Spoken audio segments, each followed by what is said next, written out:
Pues ahí está, los gobernadores quieren presionar al presidente justificando que tienen que regresar a clases y hacer lo que su fregada gana se les dé. Otra de las causas es que los medios van a estar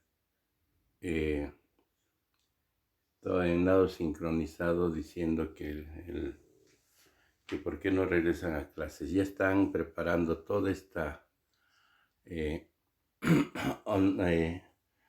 andanada de ataques para presionar a la presidencia, pero ya lo dijo muy claro. Esto es de acuerdo a lo que diga el sector salud. Y él lo dijo mientras está en el semáforo verde.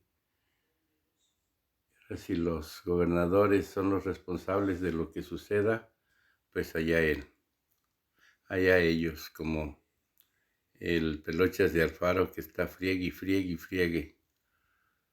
La necedad, el coraje les nubla la razón. Es tanto el coraje que sienten. Ojalá y sea investigado para que se les quite. Porque dicen en las notas periodísticas de allá de Jalisco que tiene mucho nexo con todos los cárteles de Jalisco. Por eso es la pudredumbre que hay en el gobierno, entre gobierno y cárteles. A eso se debe la degradación. Bueno, vamos a escuchar.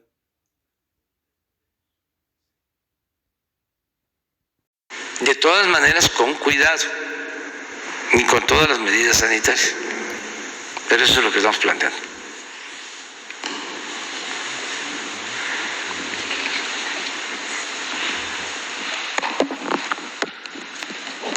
Gracias, presidente. Cindia Cerda, de Canal 11. Presidente, regresando a su diálogo, su primer encuentro bilateral con el presidente Joe Biden, ¿acordaron acaso la visita de alguno de ustedes al país vecino? ¿Cuándo iría usted hacia Estados Unidos? ¿Cuándo vendría Biden aquí a México? Bueno, sí, hay invitaciones mutuas. Él nos invitó a este foro de cambio climático en abril. Vamos a ver si podemos asistir. Si no va una comisión, o sea, sin duda vamos a participar. Yo lo invité a México porque en el tema del desarrollo para enfrentar el fenómeno migratorio, le hablé de las cortinas de desarrollo, el que la gente tenga posibilidades de empleo, de bienestar en sus comunidades, para que no se vea obligada a emigrar. Y le hablé del Tren Maya y le hablé del proyecto del Istmo y de los caminos de Oaxaca. Y me detuve en eso, explicándole de cómo la gente está haciendo los caminos, mujeres y hombres, y que eran obras de arte. Entonces lo invité y cuando esté en México, cuando usted lo desee, me gustaría invitarle a Oaxaca a ver esos caminos. Su primera visita sería a Oaxaca si es que viene a México. Quedó abierto, pero en la conversación se hicieron estas invitaciones, ¿no? Entonces vamos viendo cuándo se logra el que yo vaya o él venga al país. Primero, la primera puerta está abierta para que en el mes de abril usted podría ir. Sí. ¿Y lo acompañaría el canciller Marcelo Ebrard? Sí. ¿Y la comitiva de Medio Ambiente? Pues claro. O él va encabezando la ¿Está delegación. definido si va a ser virtual, o sea, si va a ser presencial? ¿Está definido? Presencial. Para abril. No, virtual. Sí. No se sabe. Todavía no. No se sabe. Correcto. Dependiendo de la pandemia. Presidente, para continuar, el plan que usted le proponía similar a ese plan de Bracero de los años 40, nos hablaba usted que en la década de la Guerra Mundial se decidió esa migración para apoyar a la producción en Estados Unidos con obreros mexicanos, mano de obra mexicana y trabajadores del campo. Le habló sobre esa propuesta, ese déficit que van a tener de 600,000 o 800,000 trabajadores. ¿Qué le dijo el presidente Biden? Hablamos de eso, sí. Yo expuse sobre ese tema que se haga un análisis de cuánta fuerza de trabajo, de cuántos trabajadores requiere la economía estadounidense y la economía de los 3 países de América del Norte para crecer. O sea, hablé de que independientemente de la automatización, del avance tecnológico, de la robótica, se va a requerir mayor fuerza de trabajo. Y nosotros tenemos una fuerza de trabajo joven, muy creativa,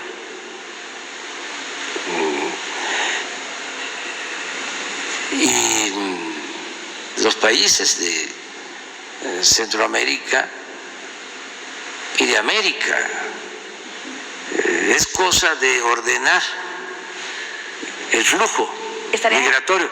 O sea, a ver, ¿cuántos trabajadores vamos a requerir, a necesitar? ¿Y por qué tienen que llegar a Estados Unidos de manera irregular, sufriendo, padeciendo hasta de violación de sus derechos humanos? Entonces, de ahí el planteamiento de que se puedan ampliar las visas de trabajo temporal, que se amplíen considerablemente a partir de un estudio y que todo esto sea ordenado, porque es muy doloroso que en el tránsito hacia Estados Unidos migrantes pierdan la vida. Todo esto que acaba de suceder recientemente, que nos duele mucho, en Tamaulipas, fueron asesinados, quemados migrantes guatemaltecos. Hay muchos peligros. Entonces tenemos que buscar vías regulares, normales, legales, justas, y garantizar pues el derecho del pueblo al trabajo en una visión más amplia de fraternidad universal. En eso considero que podemos avanzar mucho. Además que estamos iniciando y hay que apurarse para dar opciones, para tener alternativas. ¿Incluiría por igual a trabajadores, a migrantes mexicanos que centroamericanos? Sí. Igual, sí, en igual proporción. Se incluye a todos, porque la migración no solo es de los centroamericanos, también muchos mexicanos. Esto se ve en las deportaciones. La mitad de los deportados son mexicanos. Desde luego es mayor nuestra población, pero no dejan de ser deportados mexicanos. Entiendo. Y la otra mitad son centroamericanos. Entonces, tiene que atenderse de manera integral, regional, tiene que ser para todos. Los programas de desarrollo consideramos que deben de aplicarse más en los países centroamericanos, pero también en el sureste de nuestro país. Gracias. Finalmente, presidente, usted tocó el tema de la autosuficiencia energética que pretende lograr su gobierno de México. Es el tema de la modificación que ya se aprobó para la ley de la industria eléctrica. ¿Se tocó el tema?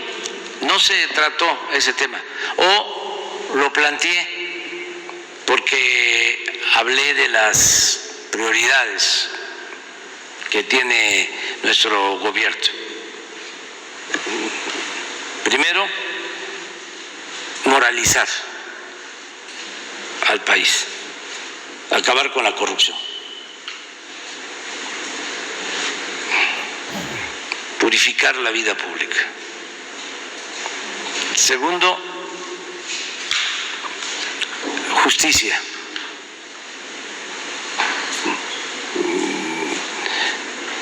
Que no haya la vergonzosa desigualdad que existe en nuestro país.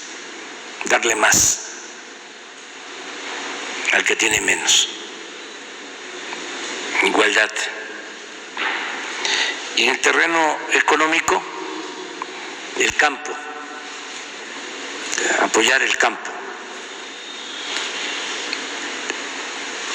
El sector energético, se lo planteé. Le comenté de que estamos limpiando de corrupción a Pemex, a la Comisión Federal de Electricidad. Hablé de que habían sido saqueadas estas empresas y que estamos poniendo orden y que queremos la autosuficiencia. ¿Qué le respondió Biden? ¿Escuchó? El otro sector, el turismo. Ahí sí, me amplié y ahí sí hizo un comentario sobre la belleza de México, que coincidió, de que México es de los países más bellos del mundo. Le dije que como México no hay dos. Hablando de turismo, de las playas, de la riqueza cultural, de las ciudades coloniales, de los centros arqueológicos de México, de nuestras culturas. Somos herederos de grandes civilizaciones. Y por último, la relación comercial para fortalecer América del Norte con el instrumento que está aprobado, que es importante, el tratado comercial. Y en esto pues ya lo mencioné, se llevó el acuerdo de dar un seguimiento en todo lo relacionado con el tratado comercial. Pero en fin, fue muy buena la conversación. Él muy respetuoso, además de entrada, esa confesión de que trae un rosario, la mención a la Virgen de Guadalupe, o sea, no mostró ser un político acartonado, rígido, sino un hombre con sensibilidad. Gracias, presidente. Muy buenos días, presidente. Rocío Jardines, W Radio y también Teleurban. Usted comentaba esta posibilidad de regresar a clases ahí en Campeche, saber más o menos la fecha y también si, pues, cómo va este análisis de poder vacunar a otros maestros, a otros profesores, ¿de qué estados? Sí, va a depender del número de vacunas. Que todos los mexicanos sepan que tienen el derecho, que a todos se les va a atender, que es una cuestión de tiempo por la falta de las vacunas. Todavía no tenemos vacunas suficientes, pero esto se está resolviendo. Yo estimo que para abril, a más tardar, van a estar vacunados todos los adultos mayores del país. Estamos hablando de alrededor de 15 millones de adultos mayores, de 60 años. Y esto nos va a ayudar muchísimo, porque repito, dicen los especialistas que si logramos vacunar a todos los adultos mayores, podemos bajar la mortalidad por COVID en un 80%. Entonces, son los médicos, las enfermeras, los trabajadores de hospitales COVID, los adultos mayores, vamos viendo maestros, no descartamos a otros sectores, tenemos a los enfermos crónicos pendientes, hipertensos, diabéticos, los que padecen de obesidad, los dentistas, odontólogos y muchos sectores. Entonces tenemos un plan, queremos avanzar, pero depende del número de dosis. Ahora se está obteniendo pues cada vez más vacuna.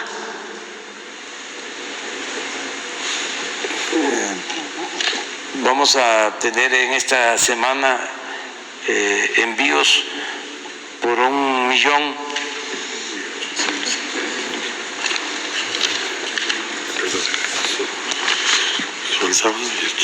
Sí, hoy 852,000 dosis y el sábado 800,000, o sea 1.700.000 más o menos.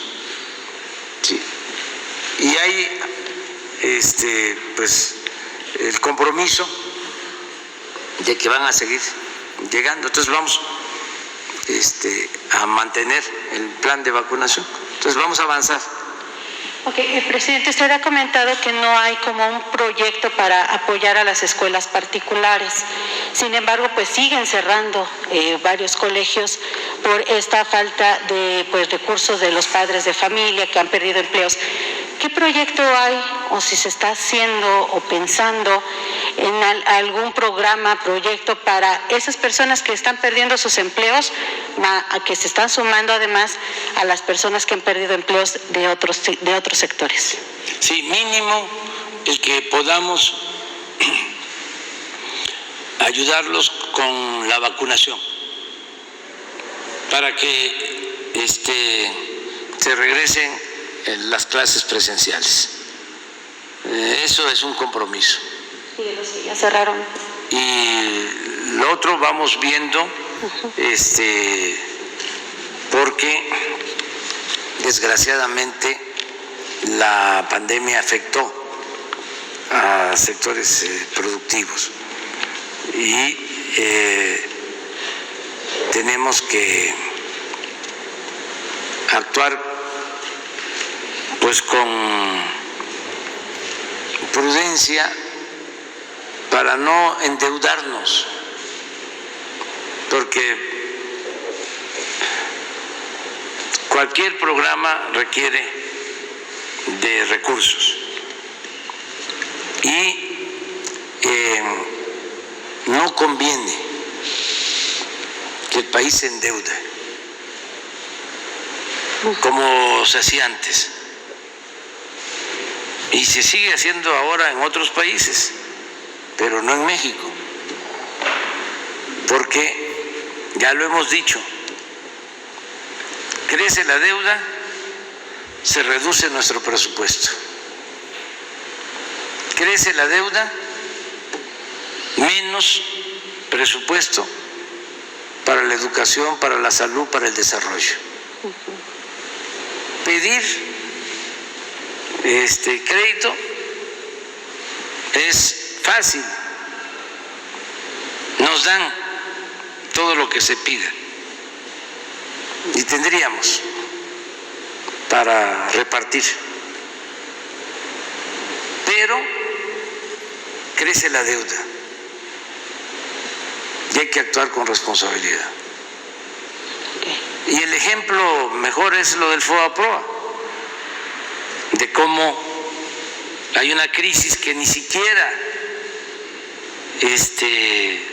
fue producto de una pandemia, sino fue producto de la corrupción interna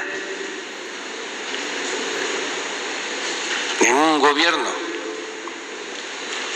Se produce una crisis en México, eso no es una crisis mundial como ahora, y el gobierno decide rescatar a las grandes corporaciones y a los bancos y convierte las deudas privadas en deuda pública. Y desde luego que nos endeudan 3 billones de pesos. Desde entonces se tienen que destinar entre 40 y 50 mil millones de pesos del presupuesto solo para pagar intereses de esa enorme deuda. Y todavía lo que se debe es exactamente lo que se consideró deuda en el principio, 1 billón de pesos. Entonces, no, porque eso nos limita el desarrollo. Nosotros tenemos que ir saliendo, como ya va reactivándose la economía poco a poco, y yo espero que este año hay pronósticos de crecimiento del 5%, son buenas las cifras de recuperación de empleo, vamos hacia la normalidad, estamos saliendo del hoyo en que nos metió la crisis por la pandemia. Entonces ya vamos saliendo. Entonces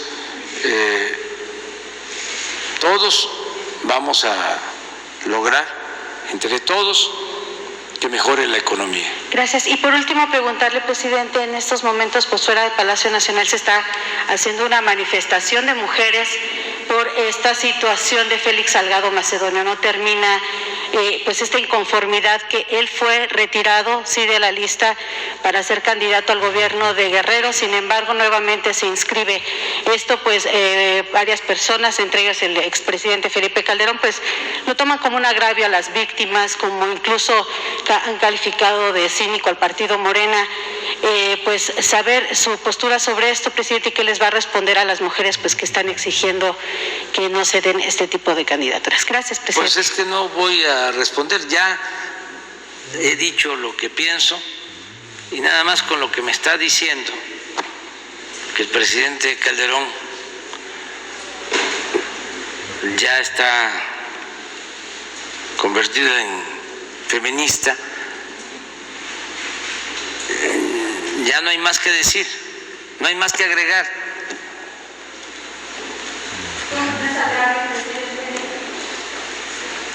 No quiero opinar, o sea, sostengo de que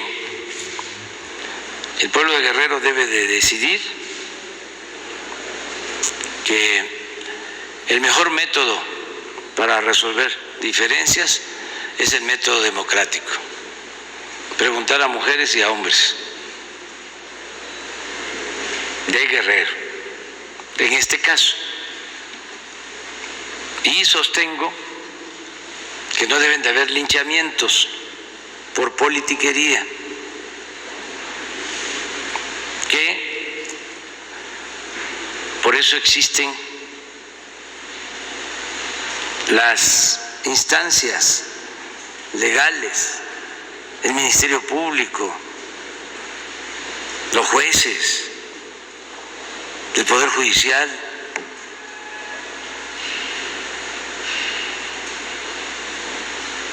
Y eso es lo que puedo opinar. Es muy lamentable que el movimiento feminista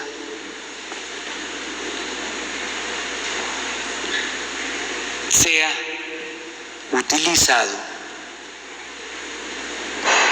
con otros fines. ¿De cuándo acá el conservadurismo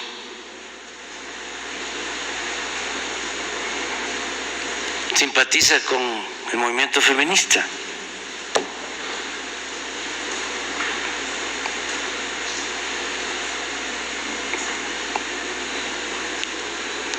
Podría decir que es lo opuesto,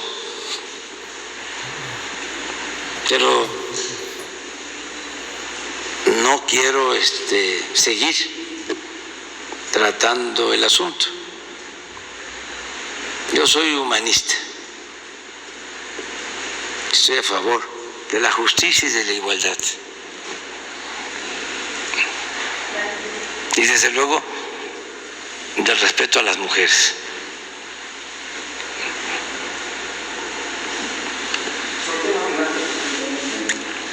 A ver, pero es que,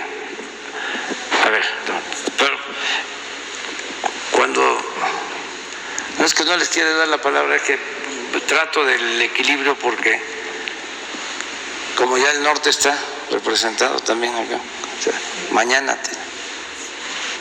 Presidente, gracias. Buenos días, secretarios. Buenos días. Alejandro Madrigal, de Univisión.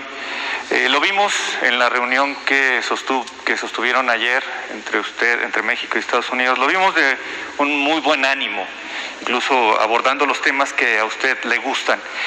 En ese sentido, me gustaría que nos platicara cómo se desarrolló la reunión, sobre todo porque hay unos temas que son pendientes, presidente, entre ellos la legalización de los mexicanos que mandan el dinero a México y que de nueva cuenta hay cifras históricas y que están manteniendo la economía mexicana. Se está haciendo la presión también, quizás no presión, pero se está tomando en cuenta a todos esos mexicanos